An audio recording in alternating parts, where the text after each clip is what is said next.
toujours été passionné par les métiers d'art. Depuis tout petit, en fait, j'ai grandi dans ce domaine d'activité. Mes parents étaient céramistes et du coup, j'ai pu découvrir le travail de différentes matières. Le métier de verrier, c'est un métier que j'ai choisi. Le verre, pour moi, c'est déjà une matière qui est à part par rapport aux autres. C'est une des seules matières transparentes qui va laisser passer la lumière. Il faut se dire que cette matière, c'est une matière qui est aussi magique, aussi bien avoir travaillé, c'est quelque chose qui est toujours bluffant parce qu'on n'a pas l'habitude de voir le verre comme un matériau mou, malléable, fusible. On le voit souvent comme un matériau raide et cassant.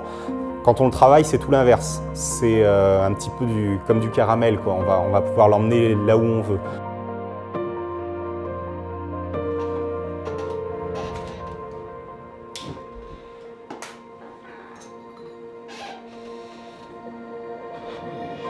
Des fois, on n'est pas très fier de soi quand on finit la pièce parce que c'est pas le rendu qu'on espérait, donc auquel cas on recommence. Ça fait partie du métier. C'est ce qui fait aussi qu'une pièce, quand on sort une belle pièce, on peut être fier de soi aussi.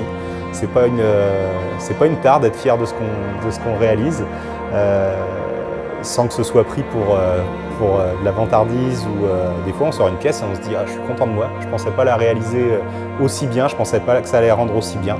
Des fois c'est l'inverse, des fois on a une pièce qui n'est pas à la hauteur de ce qu'on aurait voulu, et c'est pas grave, quand c'est comme ça on casse et on recommence. Et puis quand on la sort bien, là on est fier de nous.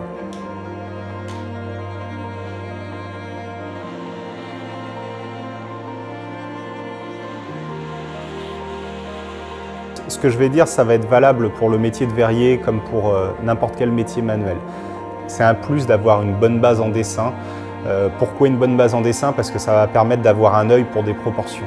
Synchroniser ses deux mains, par exemple, quand on travaille, c'est très compliqué. De les synchroniser et de les désynchroniser même pour certaines techniques. J'y réfléchis même plus en fait quand je travaille. C'est quelque chose, avoir un écart constant entre ces deux mains parce que si on étire, la matière va s'affiner et du coup on va plus pouvoir la maîtriser et on va pas avoir une forme qu'on réussira à maîtriser, à mettre en forme comme on le souhaiterait. C'est une erreur qui est classique quand on débute et qui est même obligatoire. On passe obligatoirement par cette erreur-là. Tout le monde va la faire au départ et c'est normal. Je vais tirer une grande pointe. C'est quelque chose qui paraît très basique. Il faut se dire qu'en formation, on reste à peu près 3 semaines dessus pour faire juste cette étape-là qui est la base pour toute pièce en verre soufflé. Mais cette pointe toute seule, on ne crée rien avec uniquement cette pointe. C'est un beau début.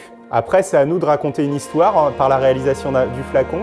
Et une belle fin par le flacon qui va être présenté dans la boutique et qui va avoir le visuel qu'on avait souhaité et qui va faire plaisir à une personne qui va avoir un coup de cœur sur le flacon. Et ça, c'est la plus belle récompense quand on réalise une création en fait.